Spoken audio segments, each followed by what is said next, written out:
Bom, pessoal, hoje nós vamos começar a falar sobre as provas em espécie. Nós já falamos durante a parte de teoria geral que existem diferenças entre os meios de prova e os meios de obtenção de prova, né? Nós vamos começar pelos meios de prova. Eles estão previstos no código, no próprio código, no Código de Processo Penal, diretamente, tá? Essa distinção eu recomendo que vocês, entre meios de prova e meios de obtenção de prova, eu recomendo que vocês vejam, lembrem, ou então vejam, quem não lembra, que nós tratamos nos vídeos sobre a teoria geral da prova, tá? Os meios de prova, eles podem ser classificados em 4 tipos, né? Provas periciais ou meios de prova periciais, meios de prova orais, e aqui engloba todos os meios orais, desde o interrogatório do acusado até depoimento de testemunha, careação, enfim, vamos falar sobre eles. Os meios de prova documentais, né, a prova documental, e os meios de prova indiciários, os indícios. O que eu particularmente discordo seja um meio de prova, entendo que indícios não é meio de prova, eu vou falar melhor sobre isso mais à frente. Mas eu aqui coloquei nessa classificação por um motivo bastante simples, é que o próprio Código de Processo Penal insere os indícios entre os meios de prova. Então vamos aqui classificá-los dessa forma, tá? A despeito da minha discordância sob o ponto de vista técnico dogmático de que indícios sejam um meio de prova. Nós vamos começar pela prova pericial, que também é a primeira que começa a ser tratada pelo Código de Processo Penal. A primeira questão a ser colocada é que eu não vou tratar de cada uma das perícias em espécie, até porque isso dependeria de um conhecimento técnico pericial, de conhecimentos de perícias das mais diversas. A gente pode classificar aqui basicamente em perícias médicas e biomédicas, né? E perícias de criminalística, né? Eu não vou aqui entrar no mérito de cada perícia em si. Nós vamos tratar das regras gerais sobre perícias. Bom, o primeiro ponto é que o Código de Processo Penal estabelece uma obrigatoriedade, o que, aliás, eu já falei quando tratei sobre os sistemas de valoração da prova. O Código de Processo Penal trata de uma obrigatoriedade da realização do exame de corpo de delito sempre que um crime deixar vestígio. Então, todo crime que deixe algum tipo de vestígio, alguma evidência material, ele tem que ser periciado, tá? Se não for periciado, de acordo com o artigo 564, inciso 3, letra B, do Código de Processo Penal, nós temos uma nulidade numa eventual sentença condenatória. Porém, há quem discuta que esse artigo 158, que impõe essa obrigatoriedade da realização do exame de corpo de delito, fica mitigado pelo que dispõe o artigo 167 do Código de Processo Penal. E aqui cabe uma ressalva. O artigo 167, ele não é uma mitigação e muito menos uma diminuição da importância ou do conteúdo obrigatório do artigo 158, de forma alguma. Se um crime deixa vestígio, é obrigatória a realização de perícia.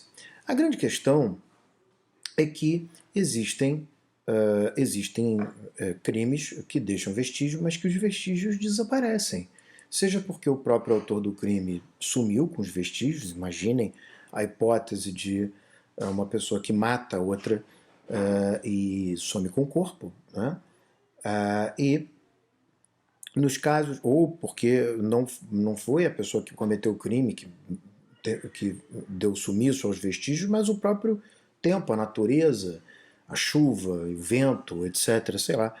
Então o que eu quero dizer é que, embora existam crimes que deixam vestígio e por isso é obrigatório o exame de corpo de delito, também é fundamental entender que esses crimes que deixam vestígio podem não serem submetidos ou não poderem ser submetidos a exame de corpo de delito porque eles podem desaparecer. Nesse caso, se os vestígios desaparecerem, então é possível produzir a prova testemunhal. Né? Então, é falso, é uma lenda urbana quando se diz que se não há corpo não há homicídio. Isso não é verdade. Né?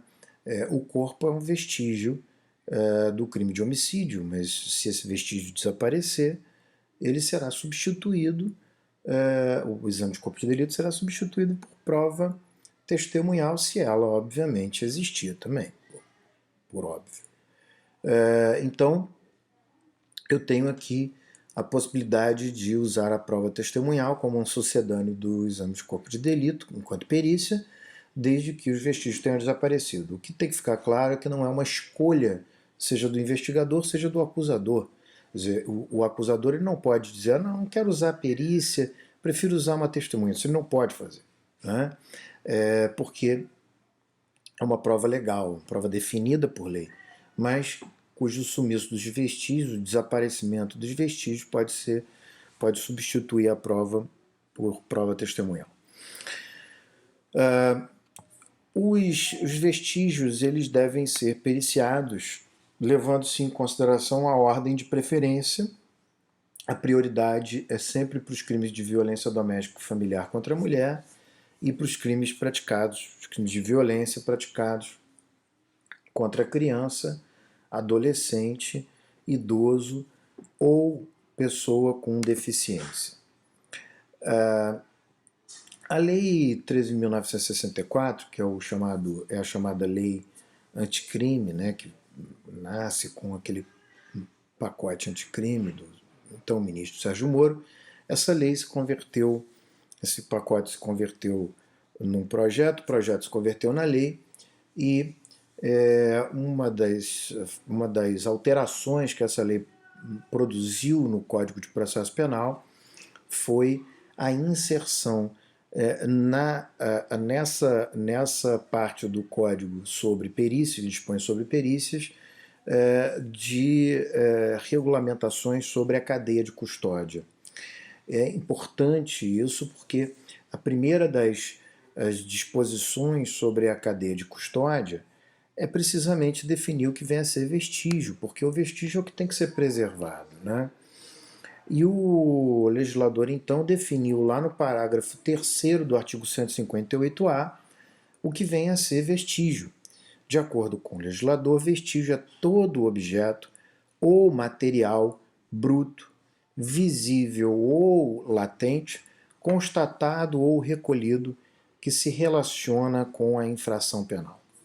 Bom, é preciso que esses vestígios sejam preservados.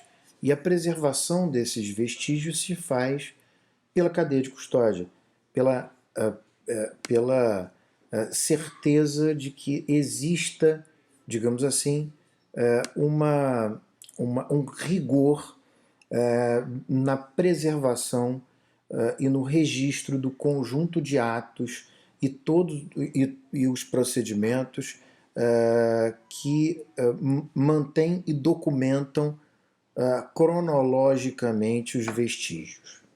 Tá? O conceito legal de cadeia de custódia está no caput do artigo 158-A, que considera a cadeia de custódia como o conjunto de todos os procedimentos utilizados para manter e documentar a história cronológica do vestígio coletado em locais ou em vítimas de crime, para rastrear sua posse e manuseio a partir do reconhecimento até o descarte. Então, nós temos diversas fases da cadeia de custódia, porque a cadeia de custódia começa no momento em que o agente da polícia ou a autoridade, que precisa ser a polícia, identifica que existe um vestígio de crime. Ao identificar que existe um vestígio de crime, cabe à autoridade, cabe ao agente público preservar o local até que os peritos cheguem ao local. Né? Então começa ali a cadeia de custódia. A cadeia de custódia ela serve para garantir a integridade daquele vestígio que vai ser submetido à perícia, a integralidade, ou seja, que é ele inteiro, e a mesmidade, que é exatamente o mesmo que foi identificado. Então, a cadeia de custódia ela passa por etapas do reconhecimento de que um determinado objeto é um vestígio, o isolamento do local, a fixação, né, a fixação do vestígio, né, o que implica dizer que deve haver uma descrição detalhada do vestígio, tal como ele se encontra no local, a posição em que ele estava na área, né? É importante, portanto, que um perito tenha condições tecnológicas de fotografar o local para poder demonstrar essa fixação, ou seja, né, indicar em que local, como estava, como se encontrava, né, eventualmente desenhar o local também, na medida do possível, digamos assim, fixar de maneira, digamos assim, visual, não é? A coleta do vestígio, que obrigatoriamente ela é feita pelo perito, ela deve ser feita pelo perito, por isso que o local é isolado. O acondicionamento, então, cabe ao perito acondicionar adequadamente o vestígio que ele coletou. O transporte de um local para o outro em condições adequadas, né, garantindo que ele saia do local e chegue no outro exatamente como deve. O recebimento desse vestígio num determinado local, né? O processamento significa dizer o exame em si feito pelo perito, né? O exame do vestígio em si, né? O exame com a sua análise técnica, que é muito própria para o perito, o armazenamento, ou seja, a guarda desse vestígio, porque ele deve ficar guardado e acondicionado de tal maneira que, se for necessário fazer uma análise por assistentes técnicos, eu vou explicar isso melhor mais à frente, se for necessário fazer uma contra-perícia ou uma nova perícia, ele está lá. E, por fim, o descarte, né? Enfim, quando termina o processo, o vestígio é liberado, não há mais necessidade de guardá-lo, então descarte. Então, todas essas etapas, elas devem ser bem identificadas, preservadas, para garantir a integridade, a integralidade e a mesmidade do vestígio. Existem vários responsáveis, portanto, pela cadeia de custódia, desde o agente público que reconheceu o vestígio e, portanto, teve que isolar o local, ao perito, que é responsável, portanto, desde a fixação até, basicamente, o transporte. Chega na central de custódia, foi um órgão criado pela Lei 13.964, né, que é uma central de custódia que vai fazer a custódia do vestígio e depois o outro ou o mesmo perito que vai receber de novo para o processamento, que é o exame em si, né?